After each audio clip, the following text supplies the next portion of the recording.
UFC Fight Night Edmonton goes down this Saturday. Got a couple of fun fights on here. Big time flyweight action in the flyweight division. 125 pounds. This could be a title eliminator bout. This could be whoever loses, wins, could be fighting for the next title elimination bout. Who knows? Alexandre Pantoja is the champion right now. Brandon Moreno has previously lost to him. Albazi coming off that controversial win to Kai Kara France, needing to get back into the cage, get in the action, put his name back in the hat for the 125-pound belt, as Kai Asakura is getting the next title shot. Also on the card, Aaron Blanchfield and Rose Namajunas. On the card in the co-main event, Derek Lewis, Jonata Deniz, up-and-coming fighter, taking on the Black Beast. Don't even care about this third or fourth fight down the card. We got a Canadian on Marc-Andre Barriol taking on Destin Stoltzfus. Mike Mallet taking on Trevin Giles. Trevin Giles moving down to 170. Mike Mallet, one of these guys coming up the ranks, but took on Neil Magny and lost the fight. Interesting matchup there. If you can't beat Neil Magny, you're not going to really be something, kid. I'm sorry to tell you, Mike Mallet. Also got a couple of fun fights on the prelims. Chad Anhelinger down at the bottom taking on Cody Gibson. That one's going to be a fun one. Jack Shore and, what's his fucking face? Zalal. Forget his first name. Jesus Christ. But that's going to be a fun one. Banger in the featherweight division. Jack Shore coming up from bantamweight. That'll be interesting. Two good fights down there on the below. I'm not going to go in and break these cards down exactly. I'm not the X's and O's guy here. If you want to go check out some of that, go watch a Dan Hardy video. Go check a MMA Guru video. He breaks this stuff down. Somebody who's either been a fighter or been watching fights for much longer than I have.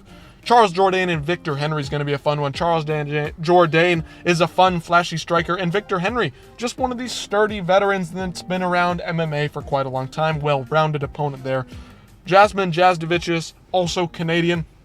She's kind of fun to watch, I'll admit. I don't like a lot of women's MMA, but she is a fun fighter. She's a scrapper. She gets after it no matter what. And then Ayman Zahabi, Ariel Helwani's twin, maybe his younger brother, who knows what's going on there, taking on Pedro Munoz. Long-time bantamweight mainstay, Pedro Munoz. This one's going to be a fun one. Not going to get into the details of this one. I don't have the time to research everything. But look out, we've got a couple of bangers with some big names in it on the main card. And then Brenson Ribeiro, he's coming up the ranks at 205. We'll see what happens in that fight. That'll probably be a banger as well. Not going to get into the gritty details here. Yusuf Zalal, that's the name I was looking for. Jack Shore, that'll be a fun scrap at 145. Interesting to see what Jack Shore does at 145. He's a 135-pounder. He's a bantamweight. Come on, get back down there. Shore, come on, brother. We want to see you at 135, which is your best division. Stop missing out on the weight cut just because you want your life to be easier. And then, of course, we've got Romanov and Nascimento. Two fat, sloppy heavyweights. Who cares, man? Anyway, what do you guys think of Edmonton? Give me some of your breakdowns. Who you think's going to win the fights? Let me just give you a rundown on who's going to win the fights in my opinion. I think Albazi, honestly, might go for the upset here. I think he can out-grapple Moreno, but don't expect that he gets the win either. He's kind of one of those more boring fights. I don't know. I want Albazi to win just to give some parity in the flyweight division, but I predict that, honestly, now I'm changing my pick. Moreno probably gets the win here. I think he's better on the feet, and he's got good enough takedown defense to withstand Albazi, but who knows? Albazi could get it done. I hope he gets it done, honestly. Aaron Blanchfield here. I think she's the stronger fighter between her and Rose. But, man, Rose is just more technical on the feet. She's got good takedown defense. She's well-rounded. Can Aaron Blanchfield get in on the legs?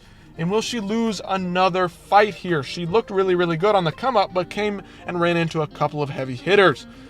Derek the Black Beast probably going to get a knockout here. Jonata Deniz, not the most technical striker. He's a good striker, yes, but can he avoid it for 15 whole minutes? I'm not so sure. We know Derek Lewis is a good athlete, can push the 15-minute pace on guys. Yes, is it slow at times, but he's always in there for the fight. The power does not fade for Derek Lewis. Marc-Andre Barriol, probably going to get the win here. Probably edge decision.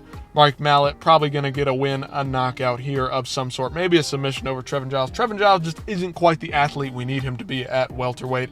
Brenson Ribeiro, probably going to get the knockout. Very, very athletic guy. Heavy hands. But who knows? All these fights are just fun, good scraps. They're going to be fun. Probably good fights from top to bottom, unlike UFC 308, which had good name value, but the fights didn't quite play out the way we wanted to.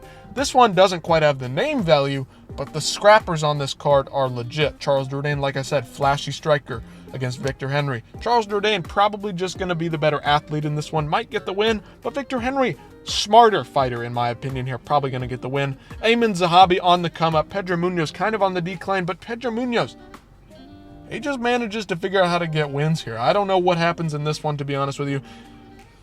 Romanov, Nascimento, couldn't tell you who's going to win that one. Really don't care either. And then Ann Helliger and Cody Gibson. I don't know, man. I don't know how Cody Gibson even makes 135. The dude is massive. I see him probably just swarming Chad and Helliger. We'll see what happens, though. Let me know what you guys think about Edmonton, the whole card, top to bottom. Who's going to win? Who are your favorites? I don't know. This video is just a mess. Wasn't prepared for it at all. Forgive me for that. But it is what it is. Looking forward to this one. It's a fun fight night card outside of the Apex for once, and that's all I really care about when I'm watching fights is the environment there. And this one, it's going to be there. It's going to be fun. Can't wait to watch. Check in with you guys after the fights for a breakdown and recap of the whole thing. Let me know again in the comments any thoughts, crazy stuff you think might happen on this card, and I'll see you in the next one.